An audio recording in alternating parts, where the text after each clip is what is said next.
फिर से आप सभी का स्वागत है। बीजेपी किसी के फोन या कंप्यूटर हैक नहीं करवाती। राजस्थान में बिजली तंत्र जरूर हैक हो चुका है, ये कहना है बीजेपी के प्रदेश प्रभारी अरुण सिंह का। बीकानेर में फर्स्ट इंडिया न्यूज से एक्सक्लूसिव बातचीत में उन्होंने कांग्रेस पर जमकर निशाना साधा। साथ ही कहा कि बीजेपी 2023 में गुड गवर्नेंस के मुद्दे पर चुनाव लड़ेगी। वहीं उन्होंने सतीश पूनिया के हवाई दौरे के बयान पर कहा कि वसुंधरा राजे भी हमारी नेता है। अच्छा किया उन्होंने बाढ़ की स्थिति देखी, लोगों का दर्द जाना।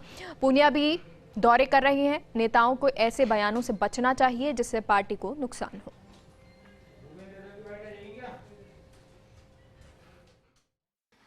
अरुण सिंह साहब, कल से आपका व्यस्त दौरा जिस तरह से चल रहा है, कल आपने मंत्र दिया भाजपा के कार्यकर्ताओं को कि एकजुटता दिखानी है, साथ ही साथ जनता के मुद्दों पर संघर्ष करना है। क्या कहेंगे, कितना सफल हो पाए, क्या निकल कर आया? देखिए, पूरे प्रदेश भर में जिस प्रकार से कांग्रेस की शासन व्यवस्था चल रही है, लोग परेशान हैं। आए दिन धरना प्रदर्शन से लेकर के अन्य कार्यक्रम पार्टी के कार्यकर्ता कर ही रहे हैं। हमारा उद्देश्य है कि हमारा संगठन जो है बूथ तक सक्रिय रहे, पन्ना प्रमुख का गठन बनाया जाए, सक्रिय बूथ हो, सशक्त मंडल हो। और भारतीय जनता पार्टी संगठन के आधार पर ही चुनाव जीती है। मजबूत संगठन होगा तो हम चुनाव जीतते रहेंगे, और मजबूत संगठन में प्रत्याशी कोई भी हो चुनाव जीतते हैं। जिस प्रकार से यहाँ एंटी इनकम्बेंसी है, मुझको तो साफ दिखाई दे रहा है कि भारतीय जनता पार्टी बहुत हर सीट पे लगभग जीतने का प्रयास करेगी और अच्छी स्थिति रहेगी। कांग्रेस आज लोकतंत्र की दुहाई दे रही है, लेकिन इतिहास गवाह है कि सारी लोकतंत्र के मर्यादाओं को ध्वस्त करने का काम, सारी लोकतंत्र के संस्थाओं को अपमानित करने का काम तो केवल कांग्रेस ने किया। इमरजेंसी कांग्रेस ने लगाया, और अभी हम कितने राज्यों को बर्खास्त किया कांग्रेस की सरकार ने।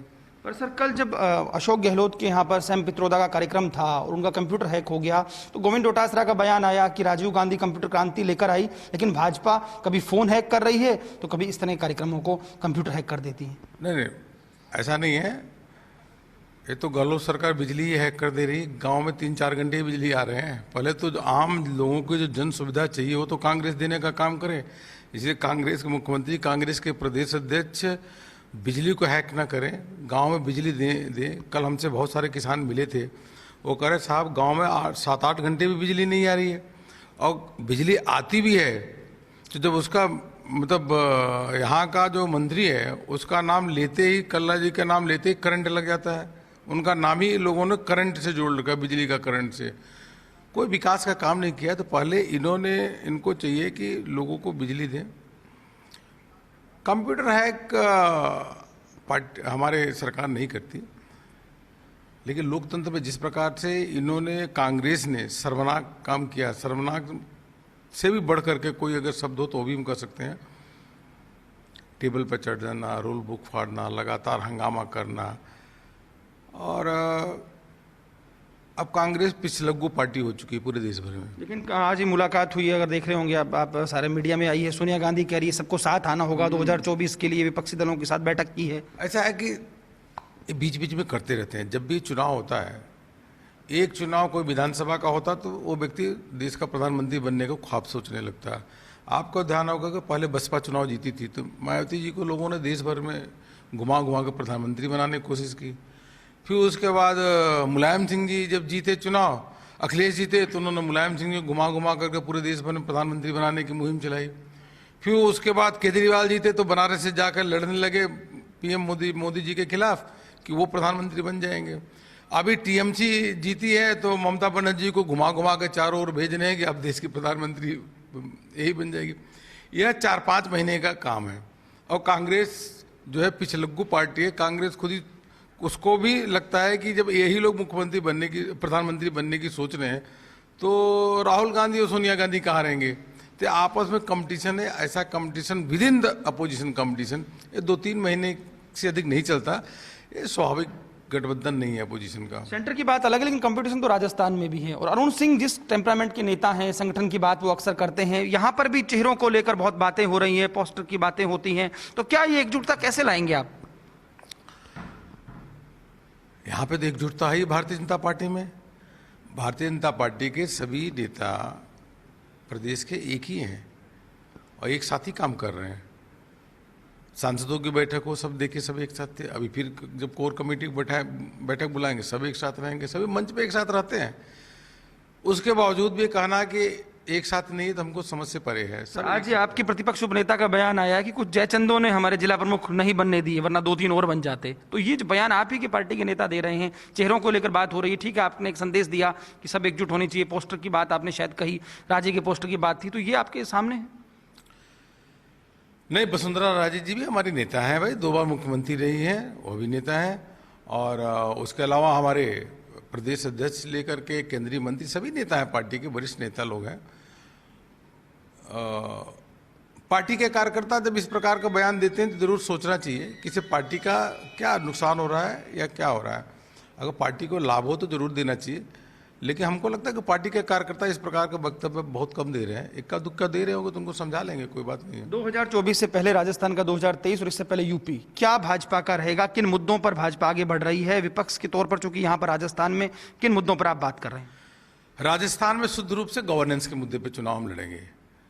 ये गहलोत सरकार की जो एक विफल सरकार, कुशासन वाली सरकार, जंगल राज वाली सरकार, उसके साथ साथ जो हमारी सरकार थी, तो जिस प्रकार से विकास का काम किया, उस विकास के काम को, उपलब्धियों को सामने रखेंगे, मोदी सरकार की उपलब्धियों को सामने रखेंगे और आगे का रोड मैप, गुड गवर्नेंस का रोड, डेवलपमेंट का मैप, इसको रख करके चुनाव लड़ेंगे। और जनता को यही पसंद है, यह 21वीं शताब्दी का भारत है, लोगों को विकास चाहिए और वह विकास केवल और केवल इसमें भारतीय जनता पार्टी के ही एजेंडा में है, किसी अन्य पार्टी के एजेंडा में नहीं है। आखिरी सवाल, पार्टी विद द डिफरेंस का नारा देने वाली भाजपा में भी अब अनुशासन को लेकर बहुत सारी बातें हो रही है, राजस्थान में भी जिस तरह की बातें चल रही हैं, तो इसको लेकर क्या कहेंगे?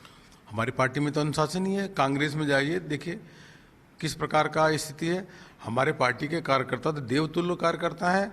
जब से अब कोविड का संकट आया तो अपनी जान की परवाह किए बिना किस प्रकार से एम्बुलेंस सर्विसेज चलाया, ऑक्सीजन सिलेंडर बैंक लगाया, लोगों, पशुओं को चारा देने का काम किया, पंछियों परिंदों को चारा देने का काम किया।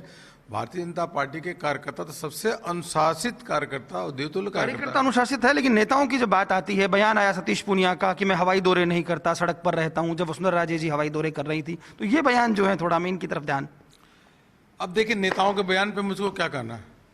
नेता लोग हमारे बोलते रहते हैं, फिर उसके बाद कि वो क्या बोलते हैं, क्या छपता है, उसको देखना पड़ेगा।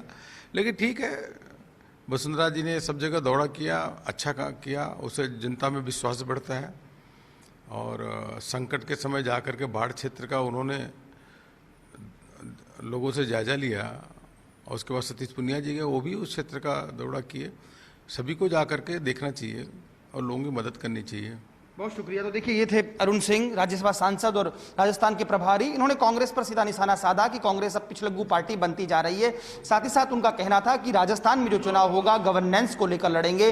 सरकार ने जो काम किए हैं वो फेल हैं, कहीं ना कहीं आम जनता त्रस्त है, इसी मुद्दे को लेकर हम जनता के बीच जाएंगे। साथ ही साथ उन्होंने कल भी एक मंत्र दिया था कि कार्यकर्ता समझ लें, एकजुटता के साथ काम करें और जनता के मुद्दों पर सड़क पर संघर्ष करें। कैमरा पर्सन गुलाम रसूल के साथ Lakshman Raghav, first India news, Bikaner.